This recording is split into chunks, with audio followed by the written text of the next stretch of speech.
Mirasee. Hi, I'm Geoff Govertsen, co-producer of Making It. Today, we're going to depart from our regular routine to share a very special episode. You listen to Making It because you want to learn from and be inspired by successful entrepreneurs. That's why I thought you might be interested in a brand new show that just joined the Mirasee FM podcast network. It's called Soul Savvy Business, and it's hosted by Katy Valentine. Soul Savvy Business explores the intersection of spirituality and business to help entrepreneurs leverage the potential of both. To give you a taste of it, I'm running an episode from that podcast right here in the Making It feed.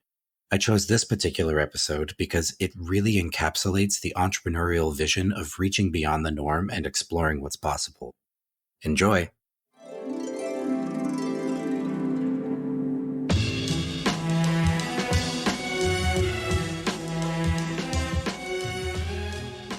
So if we judge it as bad, which the church does, anger is bad, pride is bad, lust is bad, suppress those, don't look at those.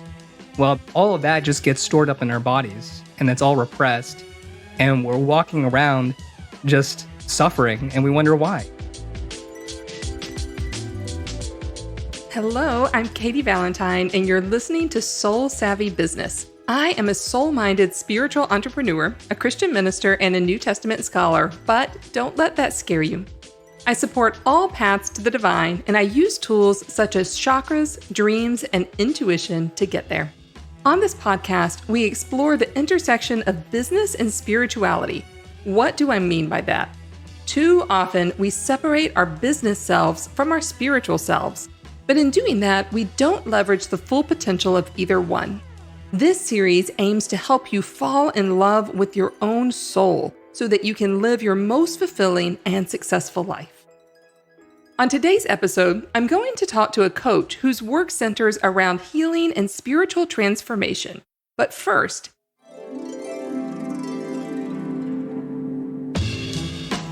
in every episode, I offer a tip around abundance and your spiritual journey. Today's tip is especially for those of you who may be coming from a toxic or maybe just a suspicious religious background. When you realize that you are coming from this background, there can be really intense feelings, including anger. When we emerge and awaken, anger is a natural and even healthy consequence of thinking about our past. But this is a strong emotion and can feel debilitating, but it can also be a source of strength and even abundance. Feeling the anger, but pushing it away or denying it will only work for a little while. It will work its way into your business, even if your business has nothing to do with spirituality on the surface. Does abundance really want to show up in a place with subtle anger that hasn't been addressed? Probably not. But finding a way to process your anger and to make it productive or even transformed will be highly beneficial. Not only do you get more peace of mind, but you also shift energy and you create more space in your own life and business. There are a zillion ways to do this, so figure out the one that is most suited to you. Therapeutic practices, martial arts, processing an art, or finding a spiritual leader that you admire and help the abundance flow into your own life.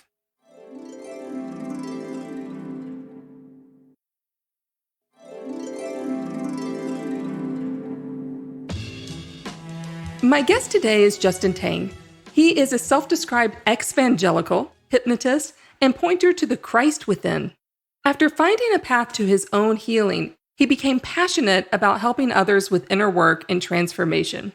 Justin and I have hung out with many of the same people and in many of the same circles, but we've never had the pleasure of actually talking to one another. So I am very delighted to welcome him to the show. Welcome to Soul Savvy Business, Justin. Thank you so much, Katy. I'm really excited to be here as well.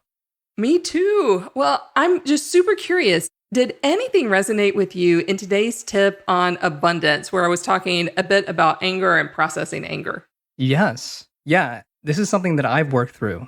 Anger is, like you mentioned, a very powerful emotion, and we can redirect it. When we work through it, we actually go up in vibration into pride, into courage, into acceptance, into peace. But like you were mentioning, like if you're pushing it aside, if you judge it, you think this is bad, it's unprocessed.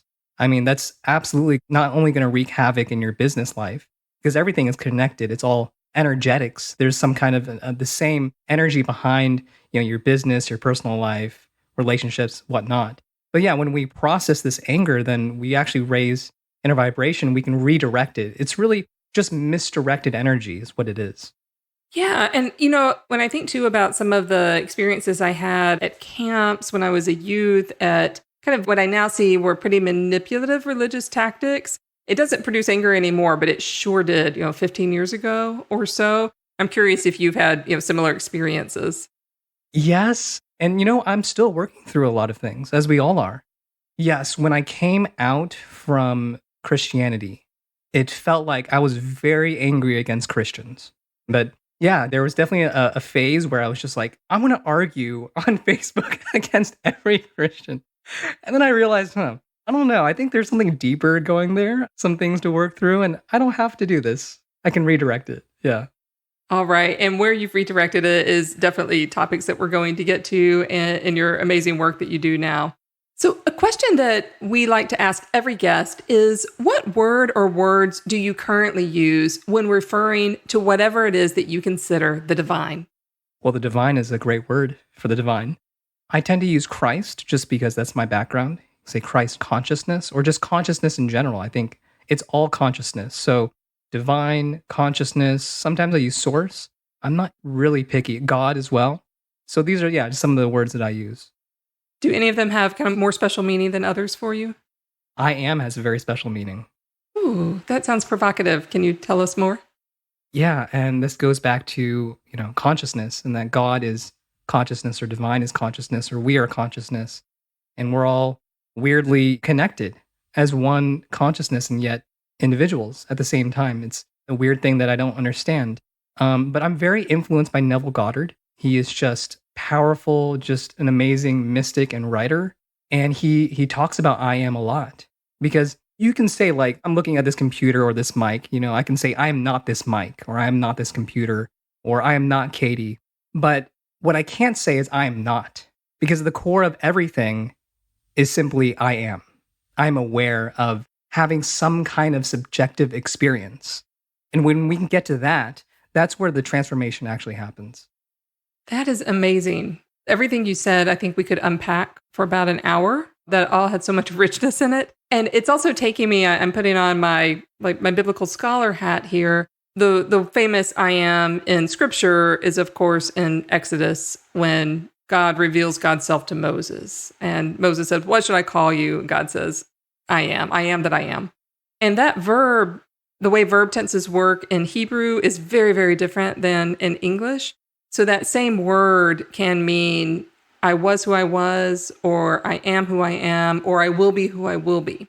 And what you said just reminds me of that, this I am, how much it can encompass. And I'm curious if thinking about it with the multiplicity of verb tenses works for you. Yes. I mean, at the core of it is I am, like the I doesn't change. It's like the whole Descartes thing, I think, therefore I am. Well, the I stays the same. So it doesn't matter. I will be, I have been, the I stays the same. There's so much richness there. And I can imagine in a prayer or in communion or however it is that that you speak to the divine, even just calling the divine I am, and brings you into that presence. Yes. I can attest to that. It's powerful. Nice.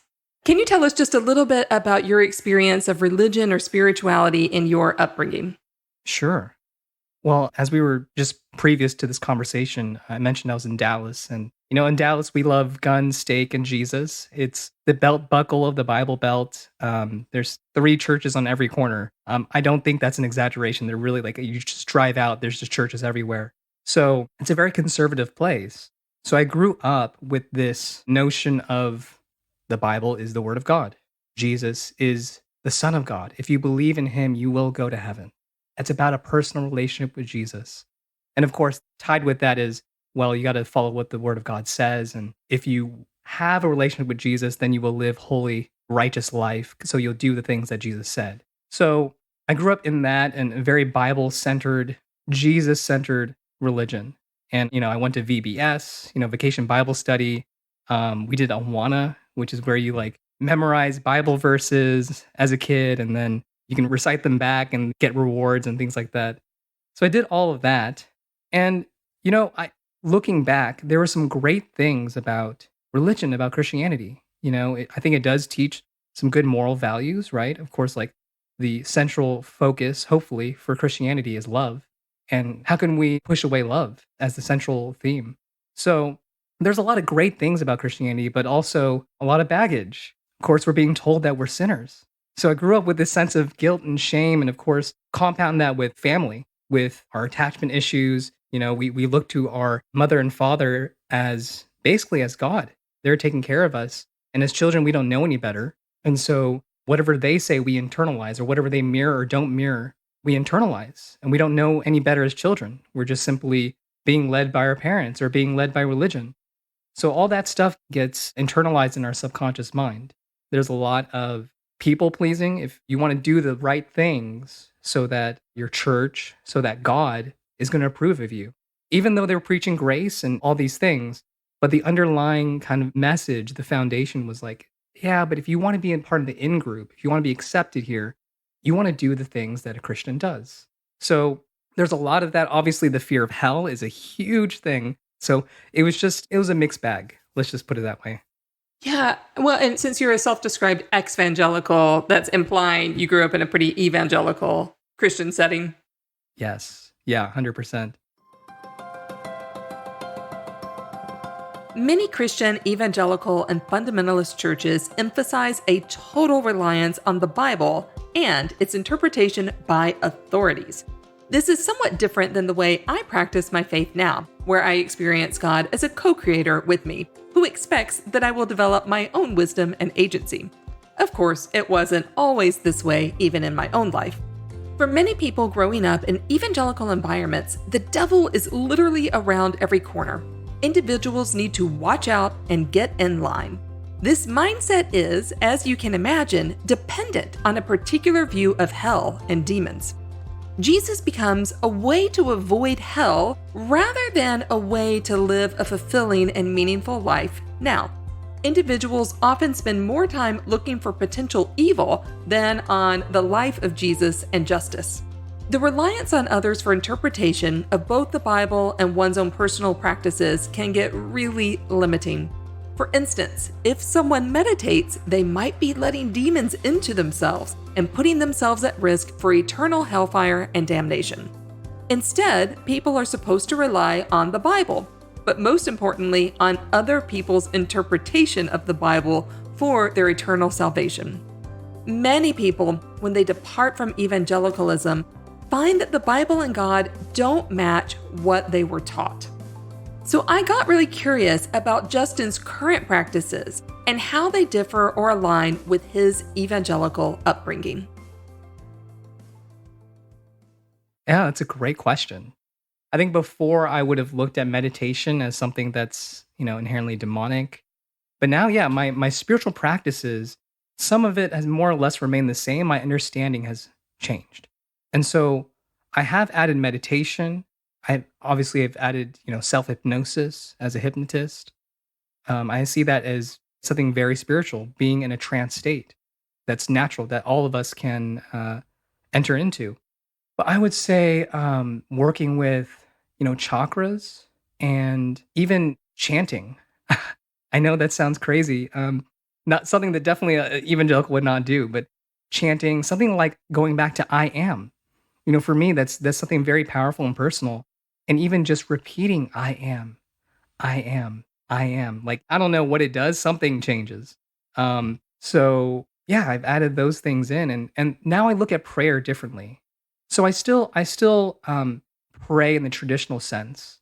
But now that I'm very influenced by New Thought authors like Neville Goddard, true prayer is simply being. It's entering into the wish fulfill. Jesus said, if you have the faith of a grain of a mustard seed, you'll say to this mountain, be cast into the sea, and it'll happen. And so that's prayer right there. It's entering into the desire of the wish fulfilled of truly feeling the naturalness of what you're praying for. I love that you brought up chanting because this has just come into my awareness, I would say, in the past 2 weeks, that this is something for me to start doing. And I've only barely started doing it because I haven't really known too much how. Like, I watch other people do it. But I know certainly for me growing up, like chanting, that was something that like Catholics did. Right. Like not sort of mainline or evangelical Protestants. And so I think it's really fun to actually engage that sense. Yeah, just to, spite some of that religious programming too. That's always fun. Yeah, definitely. And even though I grew up going to Catholic school, it still felt a little woo-woo, even for me, who does a lot of woo-woo stuff. So that's really fun. I love that synchronicity. Your work as a coach centers around healing and spiritual transformation, but it's also a business. And of course, you want it to be profitable. And that can be hard when your business is spiritually oriented. So I'm curious, have your spiritual or religious beliefs ever influenced the way that you think or feel about money or abundance? Yes. I'm definitely going to be vulnerable here. I'm still working on that for sure. And part of the reason why I'm in this, because business is this personal development tool. And so I'm working through them as I'm doing this. That's just a part of life. That's a part of business. So yes, absolutely. It's definitely felt hard. But that's just the beginning, right? Like any new thing or anything that we've been heavily programmed for, like say we've been programmed for poverty or middle class mindset, whatever. Yes, at first it's going to be super hard. You're going against the grain to reprogram yourself.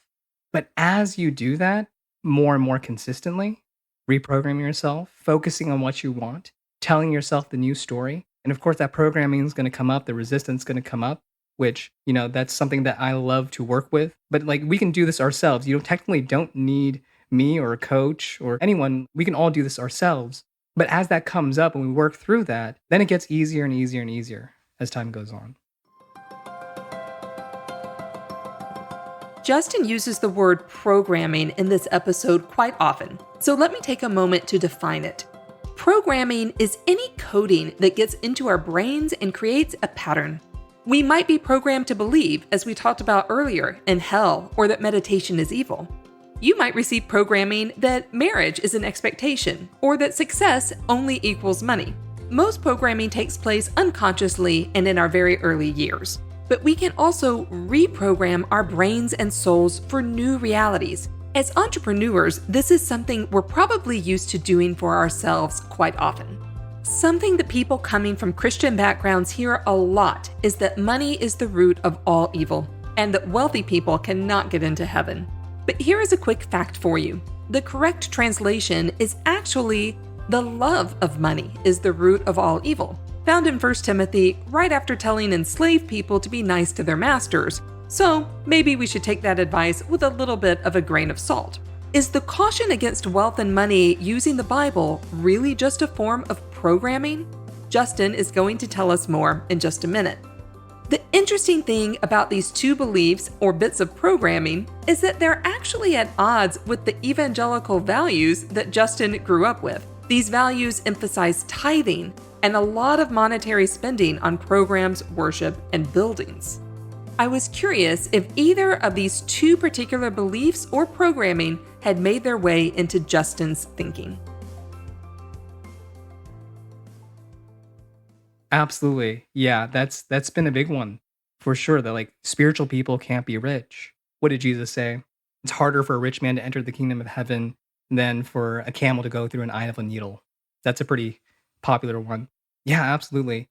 We can work through this same programming the way that we work through everything. You just have to recognize as the awareness, as the I am, that this is going on.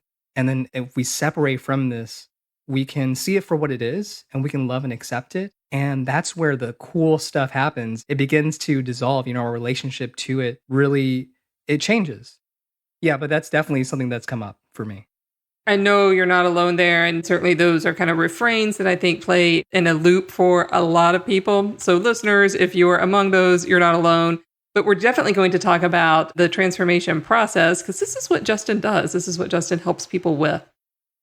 So Justin, tell us a little bit about your business, what you do, and how you got started. Yeah, absolutely. I mean, as you know, my background is in Christianity, and I love that. I loved Jesus. I loved God. Like that was my entire life. And so I've always been very spiritually minded. I've always wanted to go into some kind of like motivational thing, inspirational, kind of spiritually minded career or purpose. So that was always there. I actually used to be a lay minister for a couple of years. And my heart's always been the same. Like I wanted people to become closer to God. That's why I was in ministry. And so that hasn't changed. It's now just shifted towards what I think is much more healthy and transformational, knowing what I know now about spirituality and psychology. And so what I help people do is really remove the inner blocks that are maybe keeping them from having the life that they know they deserve or can have. Because I used to suffer. So I remember when I was dealing with a lot of depression and I knew all this stuff. I knew all like the right Sunday school answers. I knew the right personal development answers. And I'd read some books. I've gone to the workshops, but like things weren't clicking for me because I was still in this haze of depression. I hadn't really looked at a lot of my demons. I hadn't really felt the pain that I was still holding on to. So for me, I needed somebody to hold my hand, which I'm so glad I found somebody, a coach who held my hand metaphorically. And he helped me through all of these unconscious blocks. And it was painful. It wasn't easy at all. But as he did that, I started to raise my vibration, so to speak. I went up the emotional scale and I started to actually feel love. It was crazy. The love that I would feel from quote unquote the Holy Spirit. It was like, oh, wait, this is inherent in all of us. Like, I don't need a Christian to guide me through this. He was a non-Christian coach. And yet I was feeling these bliss experiences. He was taking me through that. And that was because we were doing the inner work. And then I started to notice I'm taking more action. I'm going in alignment with who I am. I wanted to help people the way that he helped me. So that's kind of how I got into coaching and hypnosis. Yeah, and I love that your description of kind of going up the emotional scale. Yes, yeah. And so I imagine anger is kind of one of those lower vibration emotions, and it's a powerful one, but it's not bad. It's not like it's bad to have anger. It's just destructive if it stays there and gets locked into us, right? Exactly. When we're pushing it away. So if we judge it as bad, which the church does, anger is bad, pride is bad, lust is bad, suppress those. Don't look at those. Well, all of that just gets stored up in our bodies and it's all repressed. And we're walking around, just suffering. And we wonder why. It's because we judge those things. So anger is not something that's bad. It's a human thing to be angry. Absolutely human. So tell us what happens. Someone contacts you and you take them on as a client. What do you do? Like, what do you do as a hypnotist and as a coach? What's your work specifically? Yeah, so I guess it just depends on what the client is looking for. So my first question, really, every coaching session looks a little different. And what's interesting is I don't have to use traditional hypnosis. I can if I want to. I think it's super powerful. I love it. But the crazy thing is, whatever problem we have is rooted in the unconscious mind. So the fact that we're talking about a specific issue, a client has to retrieve that information from the unconscious mind. So really, I would just ask them, like, what is the problem and what do you want? And from there, all change work is really kind of the same. We associate into the problem. So we find what the actual problem is. Number two is we disassociate from the problem. The third thing is we gather some kind of resource state. And I believe that every single person has a resource state. Like I don't do like quote unquote mentorship, or I don't tell people what to do, generally speaking, because I believe that, as my description says, I'm a pointer to the Christ within. They have their own resource state. Any suggestion as a hypnotist that I can come up with would never, ever be as powerful as the suggestion that the client could come up with. So once we build that resource state, we can copy and paste that into the problem. And then, you start to reorient yourself, reprogram. And then you just do that over and over. So that's the basic structure, but it looks different per person in every session. So define a few terms for us, words like change work and psychospiritual healing. What do those mean? Sure. The way that I see change work is being able to change your behavior. So maybe we're not like getting into some real deep pain, but like with NLP and NLP is like neuro-linguistic programming. It's based on hypnosis. It's just a model of how the mind works and how we can change. And so I might use some like NLP techniques or some hypnosis, and that would simply just, we can go for the symptom and we can start changing things. With psychospiritual healing, what I mean by that is really coming back home to the core of who you are. This I am, but it's not just the ethereal, I'm just awareness, just observing, but who is that personalized I am? I guess you could say like soul calling or purpose of like your unique individuality that you were here on earth to express and to manifest. And so my work is to kind of clean up the programming so we can return back home. That's amazing. And that resonates so much with some of the work I do with my clients in helping Christians incorporate metaphysics into their faith journey. I don't have the skill set of hypnosis or of these kind of techniques, but the process and the end result sounds so much the same and so resonant. So I'm so grateful for the work that you're doing out there with all this integrity in the world. Yes, and you know what? We're probably doing pretty much the same thing. There's so many roads that lead to Rome in this change work or psycho-spiritual healing. All the principles are the same. So it's beautiful. You can't go wrong. So Justin, what would you say your biggest challenge has been in becoming an entrepreneur? Yeah, so there's definitely been a lot of limiting beliefs. And so I've tied my self-worth to business and career because that's a lot of programming there.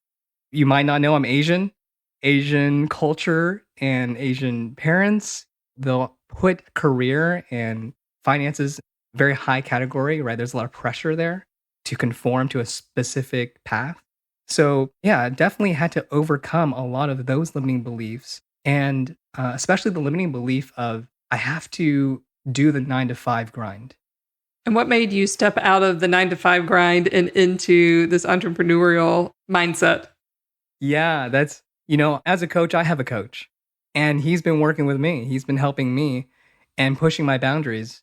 This is something that I've always really wanted to do. And so he encouraged me to go full time with this because I've been getting results. I've been getting clients. And so with the encouragement of a coach and really seeing, what is true for me. And that's going to inflame the programming. And it inflames my programming. Like everything in me is like, no, this can't be right. I can't do this. Like I'm going to fail. I'm going to, whatever the programming is saying, the need for control, all these things. But, when you do what's true for you, behind all of that, there is this inner knowing and this peace. Well, I'm curious too, because I think pretty much every entrepreneur that's walked the face of the earth is going to resonate with having old programming, old beliefs that have interfered with that have been a challenge for them in their entrepreneurship. So did you resolve this through your own tools and techniques, or were there other things that came into play for you? So I'm always learning. I'm always growing. Every technique works. You just got to find what works for you. So for me, it's going back to the basics of how do we change? So I just sit there and be like, all right, what is the story that I'm telling myself? And then there's a feeling associated with it somewhere in the body. I sit there, I allow myself to feel whatever comes up. Whatever needs to come up will come up. And I disassociate from that as best as I can. And I send love and I send acceptance and I try to understand this part of me. So as I did that more and more, again, I came back home. I was able to allow that programming to run its course. And you realize, oh, this thing doesn't have any power on me. Justin talked a lot about his spiritual journey and how it required so much deconstruction of previously held beliefs. Deconstruction is literally the work of taking apart, or deconstructing, beliefs that you might have grown up with, such as a belief that meditation is inherently evil. Since deconstruction is really at the core of Justin's business, and he has a lot of personal experience, I was interested in getting his take on deconstruction. I would say in Christianity, but I mean, it can be with any religion, or you can more broadly say that we're always deconstructing something. Deconstruction is really taking a look at our core beliefs and challenging them. We're putting these on the shelf and just saying, okay, is this belief really true?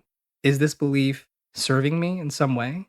And really being able to challenge them. And sometimes that means you discard it. And so let's give an example. So one belief that someone may deconstruct if they're coming from an evangelical background could be such as a belief in hell. Sure.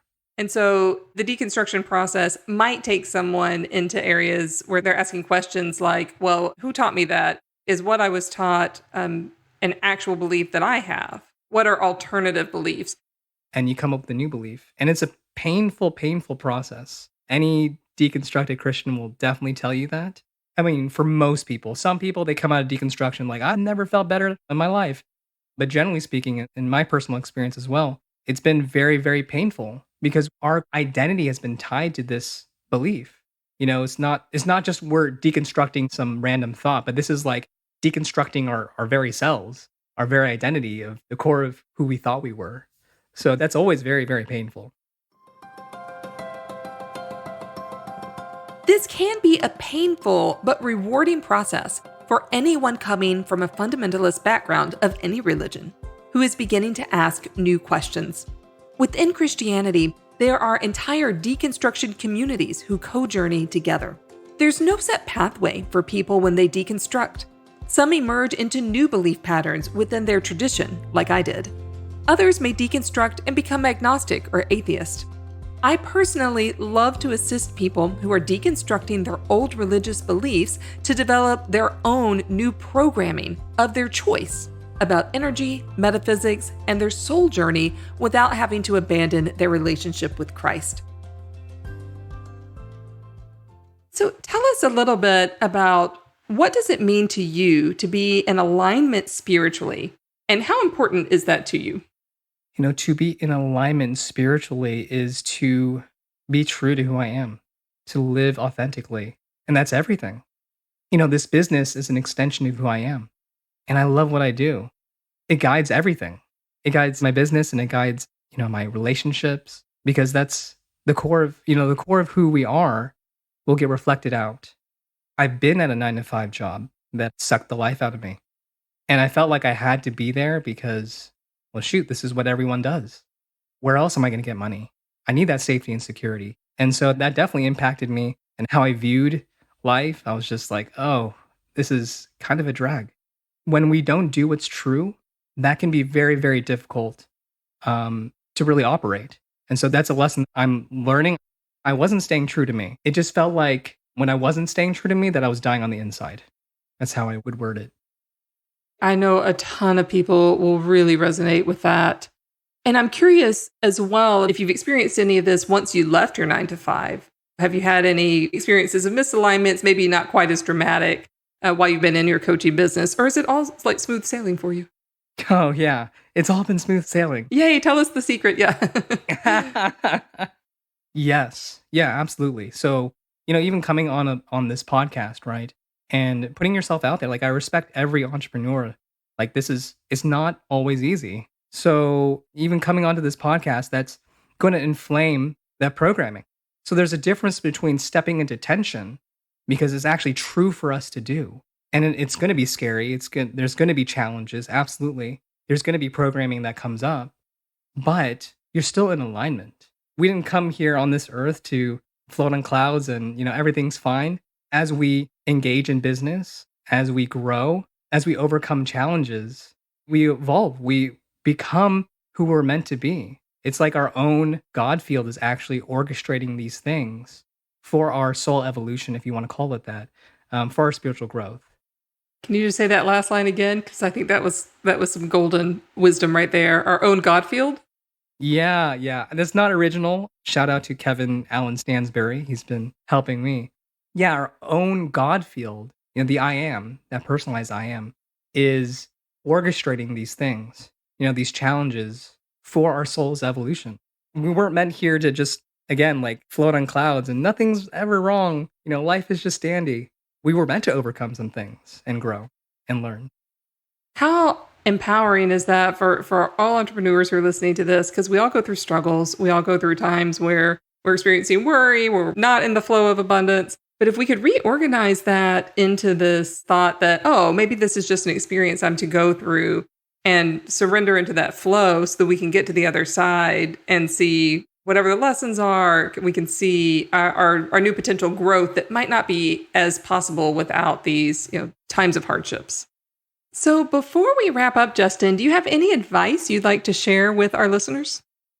I would say this shit isn't easy. Entrepreneurship, business, there's definitely challenges. And when we come home and when we're pushing our edges continually, that's just I have so much respect for people who do that. And I guess my best advice is to keep going. And if you're listening to this, shoot, Mad respect. Keep going. I love it. Perfect. That was amazing, Justin. Thank you so much for being here. What is the best way for people to find you? Yes, you can go on my website, redeemyourreality.com, or I'm very active on Facebook. You can find me on my Facebook handle, justin.trans.tang, or you can reach me at redeemyourreality@gmail.com. Perfect.